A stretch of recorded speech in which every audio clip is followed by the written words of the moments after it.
मुजफ्फरनगर में श्री परमधाम में संस्थापक क्रांति गुरु चंद्रमोहन और पूर्व केंद्रीय मंत्री डॉक्टर संजीव बालियान का संयुक्त जन्म दिवस सेवा, पर्यावरण और सामाजिक चेतना के साथ मनाया गया। मंसूरपुर के निजी फार्म में आयोजित इस आयोजन को ऐतिहासिक सहयोग बताया गया। क्रांति गुरु चंद्रमोहन ने नशा, जातिवाद और कुरीतियों के खिलाफ अभियान का संकल्प दोहराया और इस धरती बचाने का महाअभियान बताया।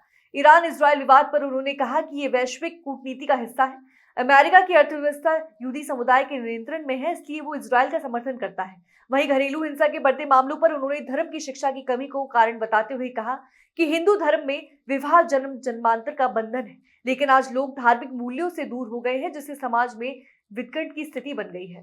आज के दिन गुरु महाराज ने हमें जाति रहित एकजुटता का अभियान सौंपा था। आषाढ़ मास की कृष्ण पक्ष की त्रयोदशी के दिन, और संयोग ऐसा है कि इस दिन हमारा जन्मदिन भी है। तो हम हर साल इस दिन एक जाति रहित नशा मुक्त अभियान की भी शुरुआत करते हैं। 1.25 लाख वृक्षारोपण का अभियान, कि हम पूरे चौमासे में 1.25 लाख वृक्षों का रोपण करें।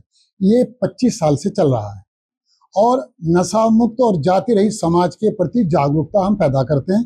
और इस समय सब लोग जो जिम्मेदार हैं, हिंद मजदूर किसान समिति के जितने भी मजदूर किसान जिम्मेदार हैं, वो सब आज के दिन इकट्ठा होते हैं और ये उत्सव मनाते हैं। संजीव बालियान जी का भी जन्मदिन है, हमें भी आपके साथ।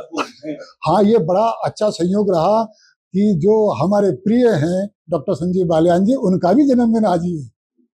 आज ईरान इजरायल पर चल रही उसके बारे में क्या कहना चाहेंगे? ये एक राजनीतिक विश्व की कूटनीति चाल है ये पूरी तरह से। इजराइल वो देश है जिसमें यहूदी रहते हैं, उनकी जनसंख्या 1 करोड़ है।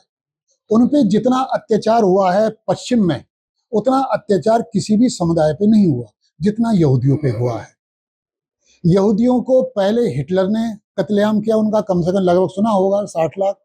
फिर जब उनको जमीन मिली, उसके बाद से जो अरब के क्षेत्र हैं उनके अधिकारों को दबाने का प्रयास करते हैं।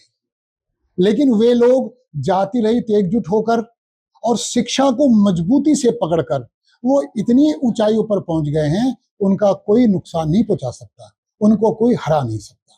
और यही हम आशा करते हैं कि हिंदुस्तान में भी एक शिक्षा को मजबूती से पकड़ें, जाति रहित एकजुट हों, नशे से मुक्त हों। बस इतना ही।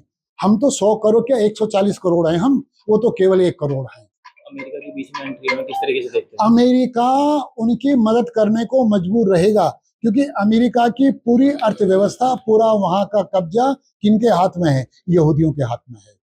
चाहे वो इंस्टाग्राम हो, फेसबुक हो, यूट्यूब हो, ट्विटर हो, उनके मालिक कौन है? सारे यहूदी हैं।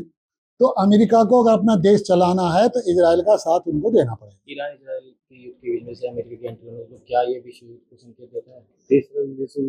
ऐसे अभी कोई उम्मीद नहीं लग रही ऐसे कि तीसरा विश्व युद्ध होगा, ऐसा उम्मीद नहीं लग रही। बस कि ईरान की तानाशाही को खत्म करने के लिए सारी योजना है। महाराज जी 2025 को बीते हुए अभी 6 महीने हुए हैं, उसे खूनी साल बताया जाए, उसमें बड़े बड़े हादसे हो रहे हैं, प्लेन क्रैश हो रहे हैं। ऐसे 2012 को भी कहा था पृथ्वी पलटेगी, पलटी गई।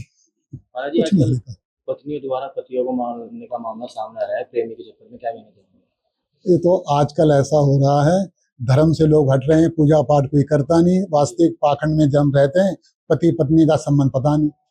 और हिंदुओं में तो डिवोर्स और तलाक की परिकल्पना है भी नहीं। वहाँ तो पति जो है और पत्नी का संबंध मृत्यु पर्यंत होता है, लेकिन धर्म की शिक्षा है नहीं, इसलिए ये उन्मत्त हैं। ये जल्दबाजी में विवाह हो रहे हैं, जल्दबाजी में टूट रहे हैं।